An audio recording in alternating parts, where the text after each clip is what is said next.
প্রতি বছরের মতো এবছরও বর্ধমান সদর পেয়ারা নিউট্রিশন ওয়েলফেয়ার সোসাইটির পক্ষে এক ভিন্ন স্বাদের শিক্ষক দিবস পালিত হলো। তেলিপুকুর সংলগ্ন মল্লিকপুকুর এলাকায় এই সংস্থার পক্ষ থেকে আত্মরক্ষার কৌশল শেখানোর জন্য বিনামূল্যে ক্যারাটে প্রশিক্ষণ প্রদান করা হয়। সেই বাচ্চাদের সঙ্গে নিয়ে আজ পালিত হলো শিক্ষক দিবস। বাচ্চাদের দাবি মেনে তাদের কারো হাতে তুলে দেওয়া হলো অঙ্কন সামগ্রী, কারো হাতে তুলে দেওয়া হলো পড়াশোনার জন্য খাতা, পেন, পেন্সিল এবং কারো হাতে তুলে দেওয়া হলো জ্যামিতি বক্স ইত্যাদি। সংস্থার সম্পাদক প্রলয় মজুমদার বলে, শিক্ষক দিবস মানে হলো প্রকৃত শিক্ষক হয়ে ওঠার দিন।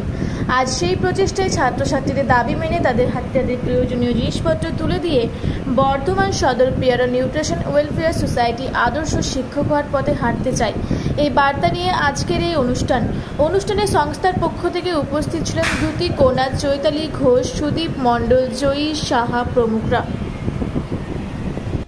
পূর্ব বর্ধমান থেকে দেবাশিস ঘোষের রিপোর্ট, রূপসী বাংলা মিডিয়া।